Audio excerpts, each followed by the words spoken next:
Welcome back to our stroll through Kraków. This is the fourth episode in our series, and a truly special one. Today we pause at a place that holds a unique place in history and in the heart of a nation, Wawel. Wawel is not just a castle and a cathedral. It is a symbol of statehood, a legend, and a space where identity and tradition were shaped over the centuries. Here beats one of the most important hearts of history. This film is meant as an invitation to take your own stroll through Wawel.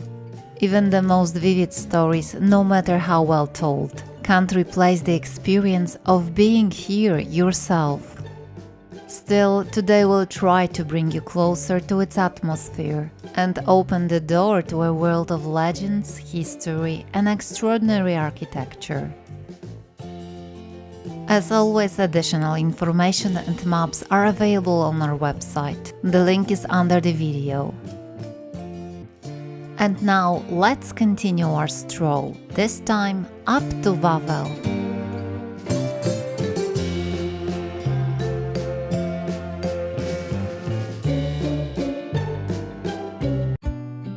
Wawel, a limestone hill rising above the Vistula river, has drawn people's attention for centuries.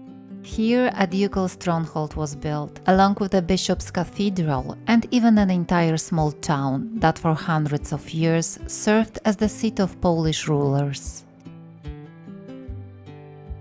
According to linguists, the very name Wawel means a dry rise among waters and marshes. And indeed, it was a natural wonder. A hill rising out of the damp river valley, a place easy to defend yet comfortable to live in. The oldest traces of human presence on Wawel date back tens of thousands of years. But true development began at the turn of the first millennium, when Wawel became a center of power, both secular and ecclesiastical. This was where the first stone buildings were raised, and the hill grew into political heart of the emerging Polish state. It became the residence of the first Polish kings, Bolesław the Brave and Mieszko II.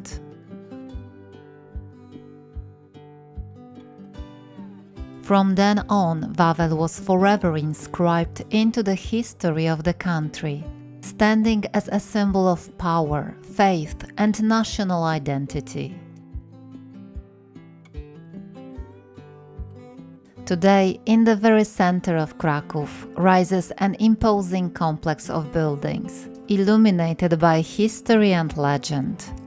A place that has for centuries given Poles a sense of continuity, moral strength, and patriotism. We approach Wawel from Kanoniczna Street.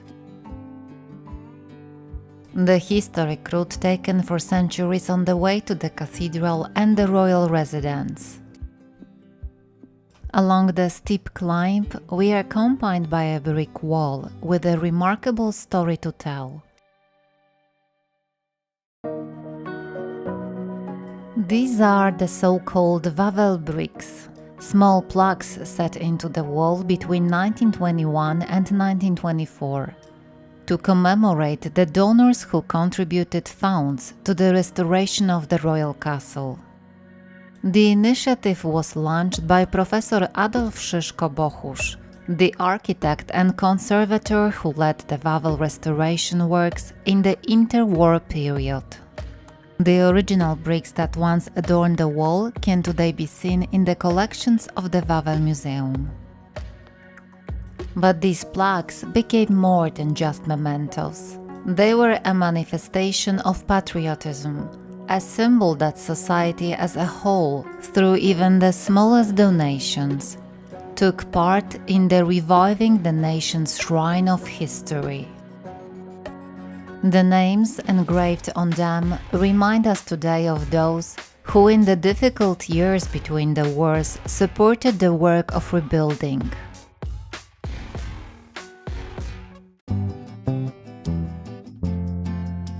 Climbing further, we reach the Gate of Coats of Arms, adorned with the heraldic emblems of the former lands of the Polish-Lithuanian Commonwealth. It's like a stone sign of unity and remembrance of a state that once stretched from the Baltic Sea to the Ukrainian steppes. Beyond it, another awaits, the Baroque Vasa Gate, built during the reign of that royal dynasty.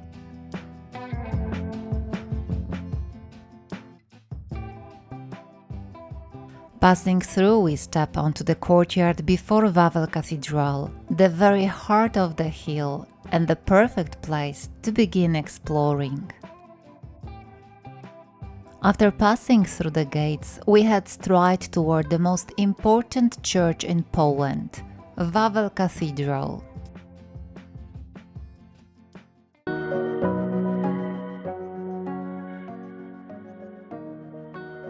For centuries, Polish monarchs were crowned here, and here too their remains were laid to rest. That's why it is often called the first church of the Commonwealth. The cathedral's history reaches back to the year 1000, when Bolesław the Brave founded the first Romanesque building. Another Romanesque church was begun by Władysław Herman and completed by his son, Bolesław the Wry-Mouthed. Sadly, in 1305 the cathedral burned down. Reconstruction was undertaken by Władysław the Elbow High, who later crowned himself here. From that moment on, almost every Polish king was crowned in this cathedral, and after death buried in its crypts. At the very heart of the cathedral, beneath a canopied altar, lies the silver sarcophagus of Saint Stanislaus, bishop, martyr, and patron saint of Poland. In the past, this was the place where war trophies were brought and offered. From the outside, the cathedral is encircled by chapels founded by kings and nobles. The most famous of them is, of course, the Sigismund Chapel with its golden dome. According to legend, Queen Anna Jagiellon donated an entire sack of gold ducats for its construction. And indeed, the dome still gleams today, like a true Renaissance treasure.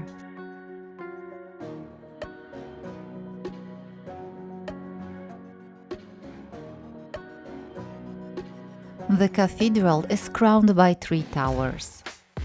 To the south stands the oldest, the Vicar's Tower, also called the Tower of the Silver Bells. To the north rises the Clock Tower, and right beside it, a little shorter but far more famous, the Sigismund Tower with the mighty Sigismund Bell.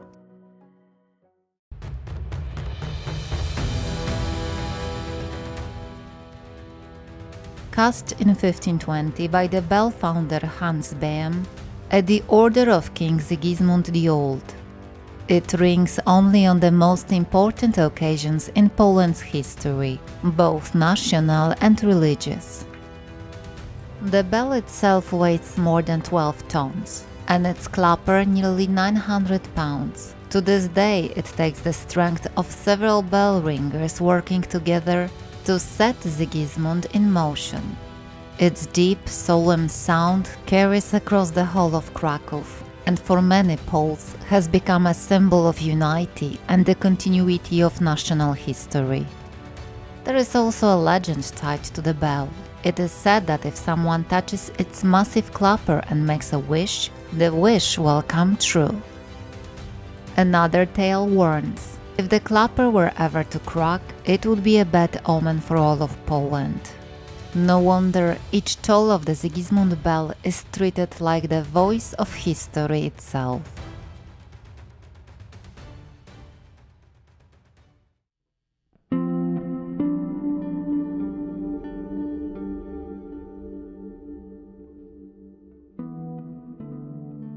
The Wawel Cathedral is surrounded by an early Baroque wall with 3 gates designed by Giovanni Trevano.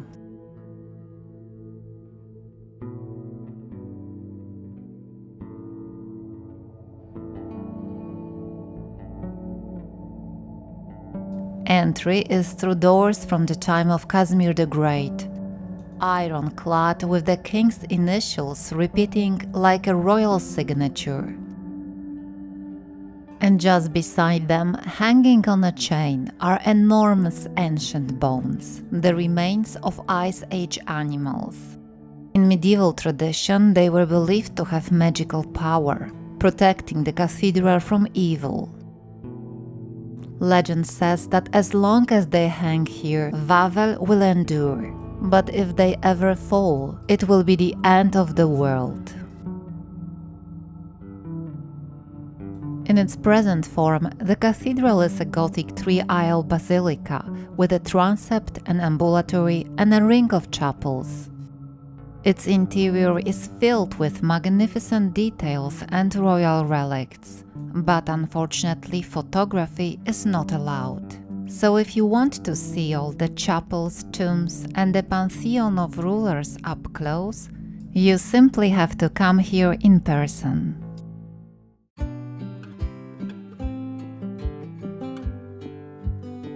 By the Vaza Gate stand medieval buildings once built for the clergy. Since 1978, they have housed the Cathedral Museum, which preserved treasures from the old treasury, once linked to the royal crown. Its greatest highlight is the Spear of St. Maurice, said to have been given to Bolesław the Brave by Emperor Otto III in the year 1000, during the Congress of Gniezno.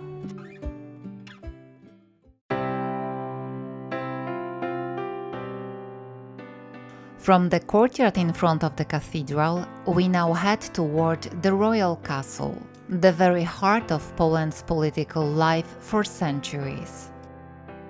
In the time of the Piasts, there was only a modest palatium here. In the 14th century, it was replaced by a powerful Gothic fortress, and in the 16th century transformed into the Renaissance residence we can still admire today. This great reconstruction was carried out under King Sigismund the Old, with the work entrusted to some of the most renowned architects of the age: Master Eberhard Rosenberg, Francesco de Florentine, and Bartolomeo Berecci. From the cathedral site, we entered the castle through a Renaissance portal. On its frieze is inscribed a quotation from St. Paul: "If God is with us, who can be against us?" Words meant to inspire courage in the king and his court. Above the portal, 3 coats of arms are displayed: that of Poland with the white eagle, that of Lithuania with the pursuer, and that of the Sforza family, to which Queen Bona belonged. From here we pass into a spacious vestibule and then on to the arcade courtyard. The royal castle on Wawel Hill consists of 3 wings, arranged around a Renaissance arcaded courtyard. The 4th, western wing was never completed. The southern wing, meanwhile, forms the so-called curtain wall with arcades, topped with an attic dating from the second half of the 16th century. In the 16th century, the courtyard looked quite different. It was much lower, and the columns of the arcades were painted dark red. Combined with the light-colored walls, the polychrome decorations by Dionyzy Sztuba on the second floor, and the colorful metal sheets on the roofs, they created an impressive, vibrant hall. This was the setting for court ceremonies and nightly tournaments watched from the galleries.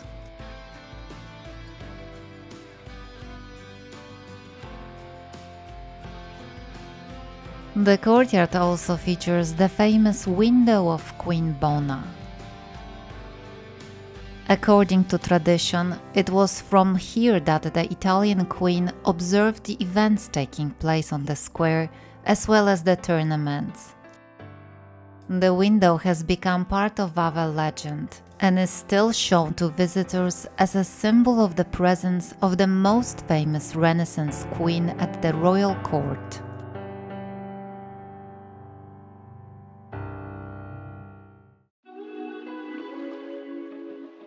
The first and second floors were taken up by the royal apartments. On the first floor, during the reign of Sigismund the Old, were the private rooms, the bedroom, dining room, and in the western wing, the chambers of the Queen's Court.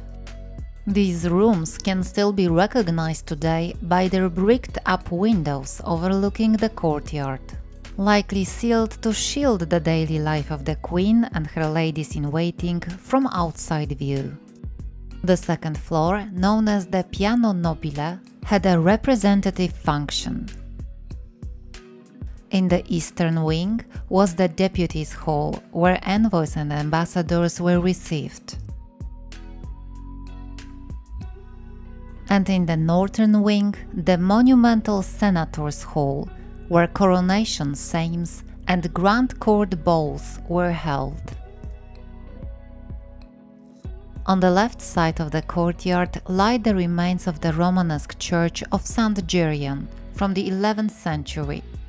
It was here that the modern legend of the so-called Wawel Chakra was born, a mystical stone said to be one of 7 in the world, believed to radiate spiritual energy and protect Kraków. Though no one has ever seen it, the story continues to attract visitors and lends the hill an air of mystery. But the history of Wawel is also marked by tragedy.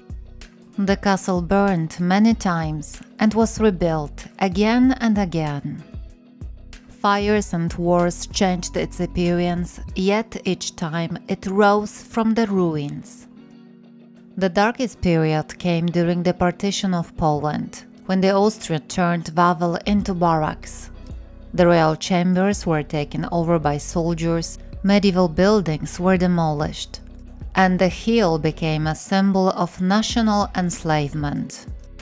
Only in 1905, after years of effort, did the army leave the castle, allowing Poles to begin a great restoration campaign.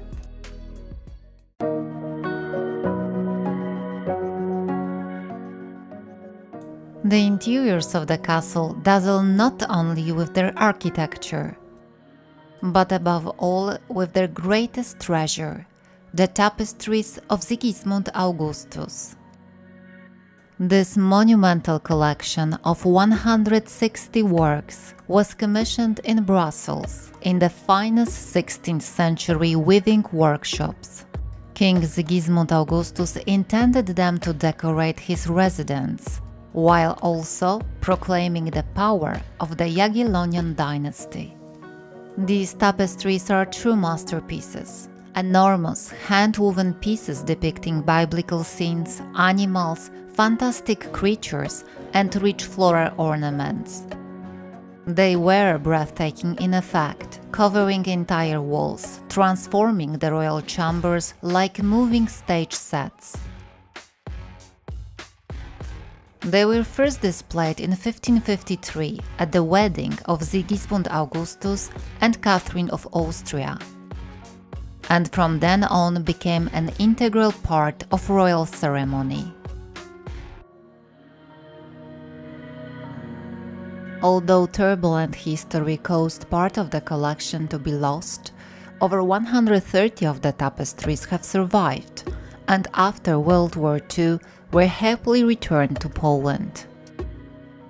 Today they form the largest ensemble of its kind in Europe, priceless, unique, and still on display in the halls of Wawel Castle.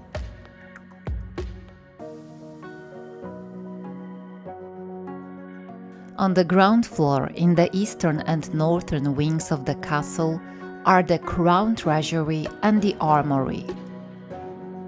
This was once the place where jewels, robes, and the coronation insignia were kept, used for the last time in 1764 at the coronation of Stanisław August Poniatowski in St. John's Collegiate Church in Warsaw. Today, however, they can no longer be found at Wawel. In 1755, Prussian troops broke into the treasury, looted the Polish regalia, melted down the crowns, and sold off the precious stones and pearls.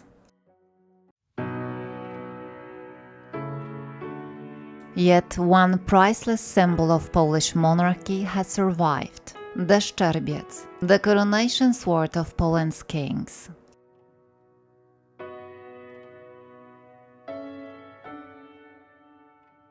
According to legend, it was chipped by Bolesław the Brave when he struck the Golden Gate of Kiev during his campaign of 1018.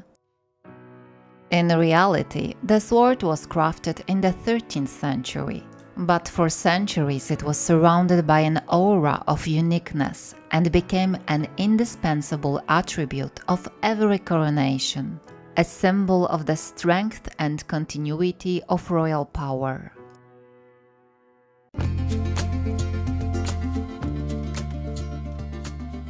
And now it's your turn. Visit the castle with a guide.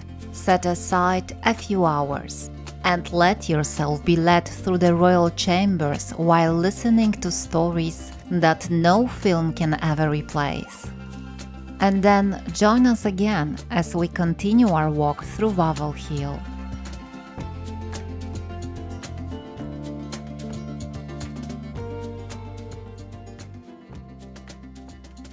In front of Wawel Cathedral stretches a broad courtyard, laid out in the early 19th century, when the Austrians tore down the medieval churches of St. Michael and St. George, along with other buildings that had once formed the so-called Wawel town.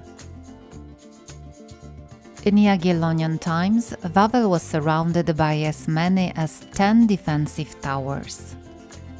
7 of them have survived to this day, though some only in fragmentary form. The oldest, the Jordanka Tower, was built in the 13th century and takes its name from the royal official Jan Jordan. Its lower part was later incorporated into the walls of the Renaissance wing of the castle. Further towers were added in the 14th century during the reign of Casimir the Great, encircling what was known as the Lower Castle. The tallest of the surviving towers is the brick Senator's Tower, also called Lubranka, named after Bishop Jan Lubrański, which closes the southern wing of the residence. On the southern side, we also see a fragment of the defensive walls, reconstructed after World War II. Rising here are towers with intriguing names: the Noblesmen, the Maidens, and the Tęczyński Tower. The names refer to the social status or gender of those once imprisoned within them. The Tęczyński Tower, however, has a different story. Its name recalls a dramatic event. In 1461, a quarrel between Andrzej Tęczyński, a powerful nobleman, and a Kraków armorer named Klemens escalated into open conflict. After repeatedly assaulting the craftsmen and ignoring calls for justice, Tęczyński enraged the townspeople. When he sought refuge in the Franciscan church, the mob broke in, killed him in the sacristy, and desecrated his body in the streets. His death led to a royal trial. In January 1462, 6 townsmen were sentenced to death and executed by the castle walls, beside the tower. From that grim event comes the name Tenczyński Tower, which still stands as a reminder of the tensions between nobles and townspeople in medieval Kraków.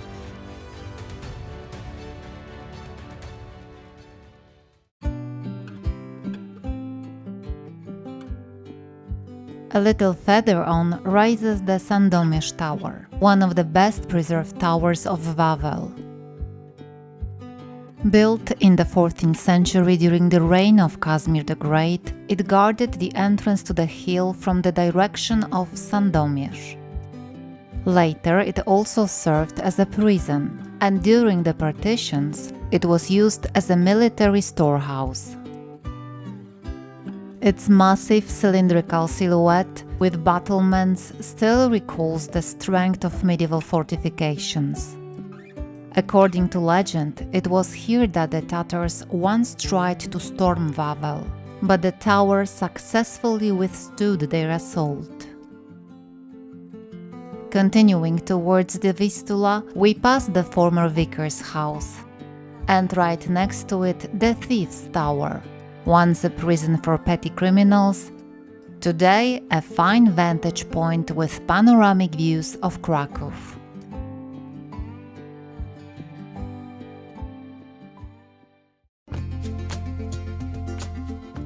But the attractions don't end here. By the defensive wall there is an entrance to the legendary Dragon's Den, a limestone cave that has fired the imagination for centuries. The chronicler Jan Długosz described it as the lair of a monster of enormous size, resembling a dragon of serpent, which preyed on cattle, livestock, and sometimes even people. From here was born Krakow's most famous legend.